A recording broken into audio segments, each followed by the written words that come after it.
Hey guys, welcome back to YouTube channel unique classes. तो कैसे हैं आप सभी? मेरे ख्याल से आप सभी बिल्कुल ठीक होंगे और आप सभी को ये लेटेस्ट अपडेट तो मिल चुकी होगी। फॉर्म आउट हो चुके हैं एसओएससी के, अब फॉर्म निकल चुके हैं और मैंने आपको कहा था रजिस्ट्रेशन करने से पहले एक वीडियो आएगी जो आपको पूरे फोकस के साथ देखनी है, क्योंकि इसमें सब कुछ बताया जाएगा ऑल अबाउट एसओएससी फॉर्म, यानी कि क्या एलिजिबिलिटी क्राइटेरिया बताया है, कौन कौन बच्चे इस फॉर्म को फिल कर सकता है, क्या एज रिलैक्सेशन है और आपको जो एज का क्राइटेरिया है वो क्या है, सब कुछ आपको यहाँ पर बताया जाएगा इस वीडियो के अंदर।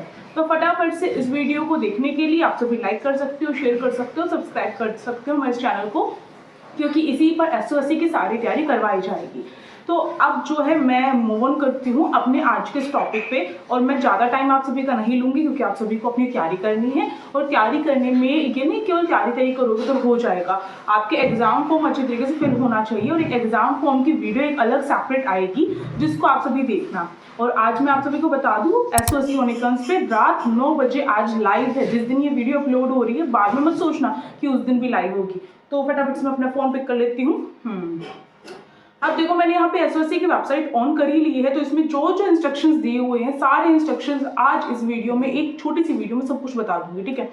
तो सबसे पहले तो मैं आप सबसे रिक्वेस्ट करना चाहती हूँ कि आप सभी इंस्टाग्राम हैंडल को भी जो है आप फॉलो कर सकते हो हमारी यूनिक क्लासेस के नाम से, और टेलीग्राम ग्रुप ज्वाइन कर लीजिए, लिंक डिस्क्रिप्शन बॉक्स में दिया गया है, और सेकंड यूट्यूब चैनल का भी लिंक डिस्क्रिप्शन बॉक्स में है। तो देखिए, जो इंस्ट्रक्शंस हैं एसओएससी के तरफ से 2025 से 2026 के लिए, उसमें बताया गया है कि कौन कौन बच्चा जो है, मतलब पहले सबसे पहले उन्होंने स्ट्रीम्स बताई कौन कौन से स्ट्रीम्स है। आई होप आप सभी ने भी विजिट करके देखी होगी वेबसाइट पे, तो आपको पता चला होगा क्या क्या चीज़ें बताई हुई है। तो क्लास 9th के लिए स्टैम एक स्ट्रीम है, डोमेन बोल सकती हूँ, वो है जिसमें आपका फुल फॉर्म है science, technology, engineering and mathematics, ये है। और ह्यूमैनिटीज है, परफॉर्म इन विजुअल आर्ट्स, निपीव ये है क्लास 9 में। High end 21st century skill है, हाई एंड 21st।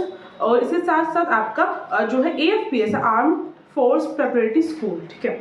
और एक और है आपका यहाँ पर, नहीं एक और नहीं है, ये 5 जो है आपकी स्ट्रीम है, 5 डोमेन है जो आपके इसके अंदर इंक्लूड किए गए हैं। क्लास 9th का इनके लिए एग्जाम कंडक्ट करवाया जाएगा। अब क्लास 11th की बात की जाए तो स्टैम है जिसमें आपका पीसीएम है और पीसीबी है, और पीसीएम को इन्होंने मेंशन किया है इंजीनियरिंग से, ठीक है, और पीसीबी को मेंशन किया मेडिकल से, और यहाँ पे एक आपका ह्यूमैनिटीज का और एएफपीएस का है। तो ये 4 जो डोमेन है, 4 जो स्ट्रीम है वो है आपकी क्लास 11th में, और 5 जो डोमेन है और 5 जो स्ट्रीम बोल सकती हो वो है आपकी class 9th domain, class 9th में सॉरी। तो इनके लिए एंट्रेंस एग्जाम कंडक्ट करवाया जाएगा। अब एक बात मैं आप सभी को बता दूं कि अगर जो बच्चा क्लास 11th में पीसीएम भी लेना चाहता है, वो पीसीएम प्लस में पीसीबी दोनों के लिए फॉर्म फिल करना और कोशिश करना दोनों में आपको सिलेक्शन हो जाए, और अगर नहीं हो तो पीसीबी में सिलेक्शन हो जाता है तो आप एडिशनल तौर पे मैथ्स को ले सकते हैं, अगर वो अलाउड करते हैं तो। ऐसा होता है कि वो अलाउड कर देते हैं, तो ये चीज़ है। तो अब यहाँ पे इन्होंने साफ तौर पे बड़ी बड़ी हेडलाइन में क्या मेंशन किया है, यहाँ पे मेंशन किया है admission in class 11th will be against vacant seats only, यानी कि जो सीट्स वैकेंट है, और वैकेंट किस तरीके से रहेगी मैंने आपको बहुत बार एक्सप्लेन किया है कि जैसे मानो क्लास 9th में जब एडमिशन हो रहे थे उस टाइम पे कुछ सीट्स वैकेंट रह गई, बच्चे जो है फेल हो गए या फिर बच्चों ने स्कूल छोड़ दिया, बच्चों ने अपना स्कूल चेंज कर लिया, ट्रांसफर करवा लिया यहाँ से वहाँ दूसरे स्कूल में, तो इन चक्रों में जो सीट होती है वो वैकेंट रह जाती है, और क्लास 10th का जो रिजल्ट आएगा उसके अकॉर्डिंग भी कुछ सीट्स वैकेंट रह जाएंगी, तो इस अकॉर्डिंग रहेगा। तो अब जो वैकेंट सीट है उसके अकॉर्डिंग आप सभी का एडमिशन होने वाला है, ठीक है।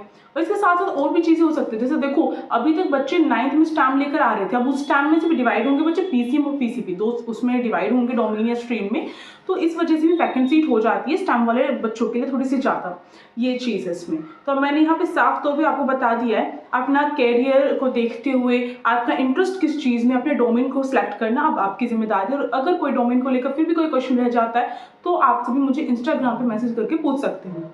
दूसरी चीज यहाँ पे एलिजिबिलिटी जो क्राइटेरिया है उसके बारे में आप सभी को बताया गया है कि इसमें सबसे पहले इन्होंने ए पॉइंट में बोला रेजिडेंट एंड प्रीवियस स्कूल और रेजिडेंट के अकॉर्डिंग आपका सिलेक्शन होगा, और इन्होंने साफ तौर पे यहाँ पे मेंशन क्या किया है, admission in doctor B R Ambedkar school of specialised excellence are open for students who are residents of NCT of Delhi, यानी कि जो बच्चे दिल्ली में रहते हैं केवल उन्हीं बच्चों का एडमिशन होगा, अदर स्टेट को अलाउड नहीं करता है एसओएससी स्कूल, आपको पता होगा। तो दिल्ली स्कूल के जो स्टूडेंट हैं, यही बोल सकती हूँ, दिल्ली स्कूल के स्टूडेंट हो और दिल्ली में रहने वाले हो, उन्हीं बच्चों को जो है इसका जो है लाभ मिलने वाला है, ठीक है। इसके साथ आप सभी के लिए और चीज़ बताई गई इन्होंने, यही दो जो पॉइंट है इसमें इंक्लूड कर दिए गए हैं। और यही एलिजिबिलिटी का बहुत मेन रहेगा कि आपके जितने सर्टिफिकेट है, एड्रेस प्रूफ है और आपके स्कूल का जो प्रूफ है वो दिल्ली का होना चाहिए। आधार कार्ड में भी दिल्ली आप अपना करवा लो, ठीक है, ये चीज़ करना। अब अप्लाई आज से ही कर देना अगर किसी का नहीं है तो। इन्होंने एक बहुत ही बढ़िया सी चीज़ मेंशन की है जिसमें बच्चे कंफ्यूज होते हैं। मानो मैं अभी क्लास 9th के लिए मैंने एंट्रेंस एग्जाम पिछले साल दिया था, बट मैं फेल हो गई और मैं इस साल भी देना चाहती हूँ, तो ऐसा हो सकता है? क्लास 9th में वैसे तो मैं पढ़ रही हूँ, क्या हो सकता है? ऐसा नहीं हो सकता है। कोई भी रिपीटेड स्टूडेंट या फिर जिसने एक बारी क्लास 9th के लिए एक बारी फॉर्म फिल कर चुका है वो नहीं कर सकता है। ड्रॉप आउट स्टूडेंट जो है या रिपीटेड स्टूडेंट जो है फॉर्म फिल नहीं कर सकता है। सेम सिचुएशन क्लास 11th के लिए है, वही चीज़ उन्होंने यहाँ पे मेंशन की है। इन्होंने बोला है अगर आप पास भी कर जाते हो तो भी आपको डॉक्यूमेंट वेरिफिकेशन के टाइम पे, एडमिशन प्रोसेस के टाइम पे आपको जो है नॉट एलिजिबल जो है वहाँ पे दिखा दिया जाएगा और आपका एडमिशन कैंसिल हो जाएगा। तो ये चीज़ नहीं करनी है गलती, ठीक है। अब एज लिमिट के बारे में बात करते हैं। एज लिमिट क्या दे रखी है? इन्होंने क्राइटेरिया बताया है एज लिमिट को लेकर के।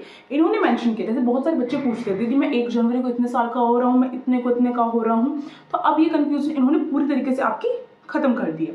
क्या किया इन्होंने बताया क्लास 9th के स्टूडेंट्स के लिए एज क्राइटेरिया कितना है, आपको 13 साल से लेकर 15 साल के बीच में होना चाहिए। या तो आप 13 ईयर के हो या 14 के हो या 15 के हो, 15 से ज़्यादा का आपको नहीं होना, 13 से 15 तक का रहेगा आपका। अब देखो लेस देन 15 लिखा है, 15 का नहीं माना जाएगा। जो बच्चा 15 साल का हो चुका है उसको काउंट नहीं करेंगे और जो बच्चा 13 साल से कम का है उसको भी काउंट नहीं करेंगे। तो completed the age of 13 years, 13 साल का पूरा बच्चा होना चाहिए, साथ ही साथ 15 साल से कम का बच्चा होना चाहिए। तो ये चीज़ है इसमें। अब ये जो है कब तक की मानी जाएगी डेट? 31 मार्च 2025 तक। अगर कोई बच्चा इस एज क्राइटेरिया के बीच में रहता है, उसका बर्थडे आता है और वह रह जाता है तो वो इसके लिए एलिजिबल है। और आप चाहे कितने हाथ पैर मार लो, अगर आप इस एज लिमिट के अंदर नहीं हो तो आपको वहाँ पे डिस्क्वालीफाई कर दिया जाएगा। क्लास 11th के लिए भी सेम डेट जो है 31 मार्च 2025 है, 13/3/2025। अब देखो यहाँ पे 11th क्लास के लिए एज क्राइटेरिया अलग हो जाता है।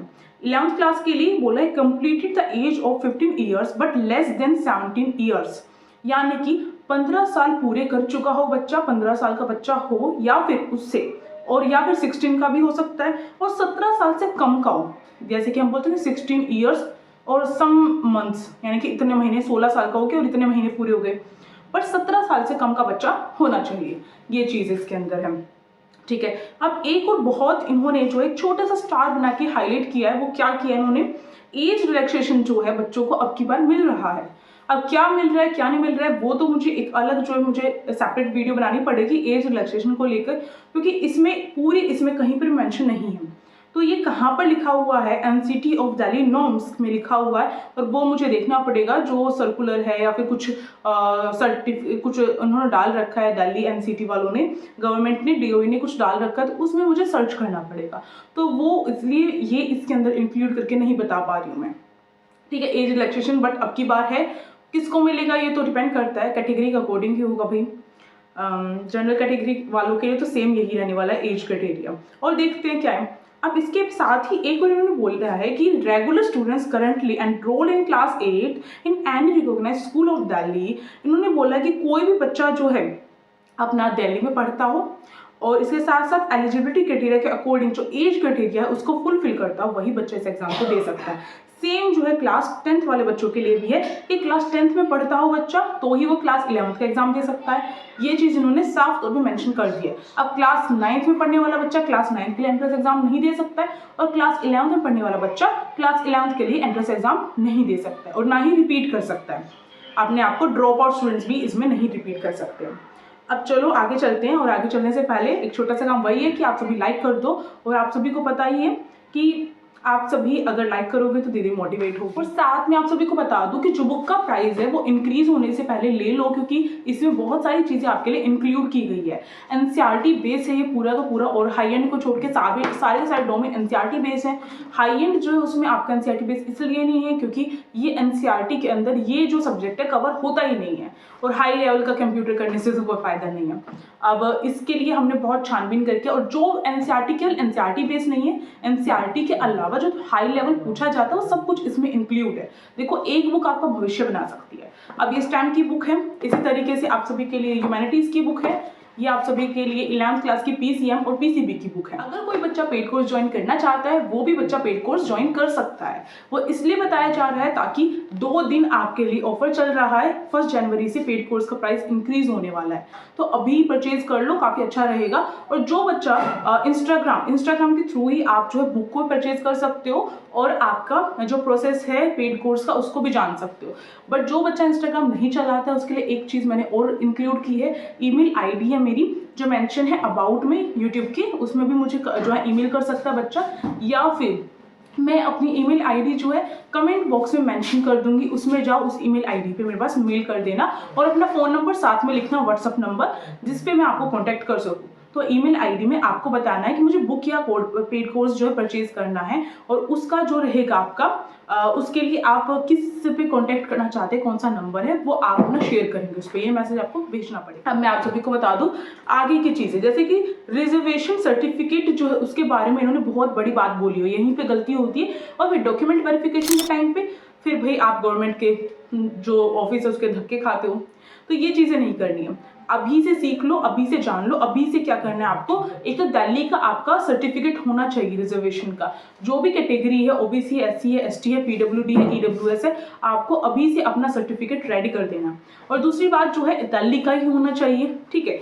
और जिसका नहीं बना हुआ है, जिसको लगता है मैं हूँ रिजर्व कैटेगरी में, वो भी अपना बनवा सकता है, और उसके लिए अभी से अप्लाई कर दो। या फिर कोई भी डॉक्यूमेंट है जिसमें आपके नेम की मिस्टेक हो या फिर डेट ऑफ बर्थ की मिस्टेक हो, अभी से अप्लाई कर दो। और अप्लाई करते हो तो एक स्लिप दी जाती है, उसको संभाल के रखना, डॉक्यूमेंट वेरिफिकेशन के टाइम पे आप उस स्लिप को दिखा सकते हो, तो ये भी हो सकता है। तो मैं बोलती हूँ ना, एक वीडियो में आपको बहुत सारी चीज़ें बताई जाती है, तो इसलिए पूरी वीडियो देखा करो ताकि आपको बहुत सारी छोटी से छोटी चीज़ें पता चलती रहें, ठीक है। यही चीज़ सब कुछ इसमें बता रखा है।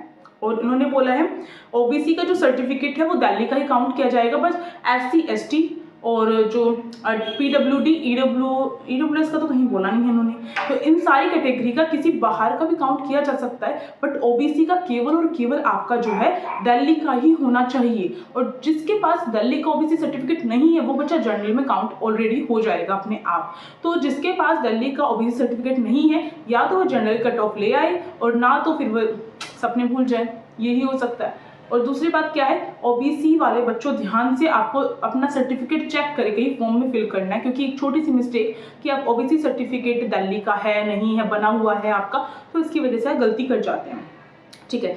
नेक्स्ट पॉइंट है क्वालिफाइंग, आपको करनी कट ऑफ स्कोर, यानी कि जो कट ऑफ लगाई जाएगी उस मेरिट लिस्ट के अकॉर्डिंग आपका सिलेक्शन होगा, ऐसा उन्होंने बता रखा है।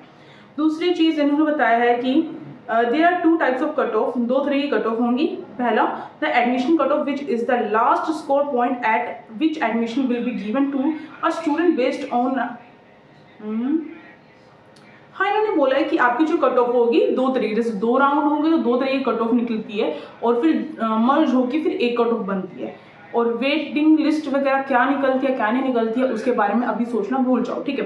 दूसरी बात इन्होंने बोला रिजर्वेशन। अब रिजर्वेशन किसको मिल रही है, ओबीसी वाले बच्चों को 27% सीट्स जो है उनकी रिजर्व रहेंगी, एससी वालों की 15% सीट्स रिजर्व्ड है स्कूल में, एसटी वालों की 7.5% सीट जो है वो रिजर्व्ड रहेगी, और सीडब्ल्यूएसएन वालों की 3% सीट जो है रिजर्व्ड रहेगी, ठीक है। यही चीज़ इन्होंने यहाँ पे बता रखी है। और एक बहुत ही बढ़िया चीज़ इन्होंने मेंशन की है, प्रीवियस स्कूल मैटर करता है, आप गवर्नमेंट स्कूल से पढ़ के आए हो या प्राइवेट स्कूल से पढ़ के आए हो। अगर आप गवर्नमेंट स्कूल से पढ़ के आए हो तो आपको पता होना चाहिए 50% सीट्स जो है गवर्नमेंट स्कूल के बच्चों के लिए रिजर्व्ड रहेगी, और बाकी 50% जो सीट रहेंगी उसमें प्राइवेट प्लस में गवर्नमेंट कोई बच्चा कर सकता है, जो अच्छे नंबर लेके आएगा वो कर सकता है, ये चीज़ है।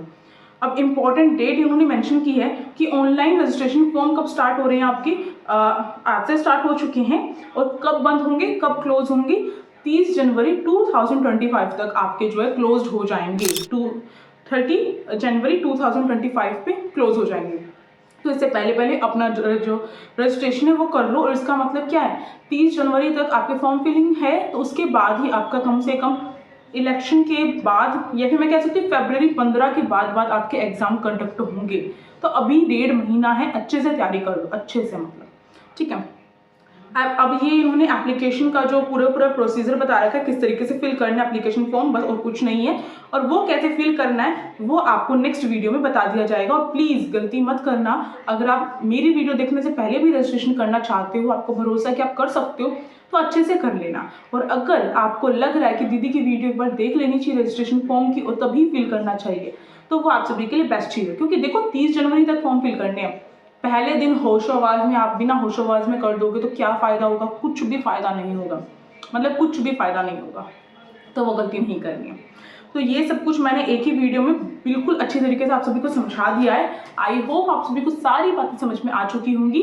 अगर किसी भी बच्चे को अभी पेड कोर्स परचेज करना है, 2 दिन है आज का और कल का, अपना फ़ायदा उठाओ और पेड कोर्स में आप नवंबर, दिसंबर और जनवरी की सारी क्लासेस ले जाओ। और दूसरी बात, अगर कोई बच्चा बुक परचेज करना चाहता है तो भी कर सकता है, अभी डिस्काउंट ऑफर चल रहा है। और इसके साथ साथ अगर करनी है तो इंस्टाग्राम आईडी यूनिक क्लासेस के नाम से वहाँ पे जाके कर सकता है। और अगर इंस्टाग्राम पे कोई बच्चा नहीं है तो मुझे मेल कर सकता है, ठीक है, yoj@9710@gmail.com, ये पूरी मेरी ईमेल आईडी इस पे जो है ईमेल कर सकते हो। तो thank you for this video, stay tuned, be happy. और लाइक तो कर ही दिया होगा, शेयर कर दिया होगा, टेलीग्राम ग्रुप को ज्वाइन कर लिया होगा, इंस्टाग्राम आईडी को फॉलो कर सकते हो। और हाँ, सेकंड यूट्यूब चैनल पर आज रात 9 बजे लाइव आने वाली है, उसमें ज्वाइन करना बिल्कुल मत भूलिएगा। Thank you.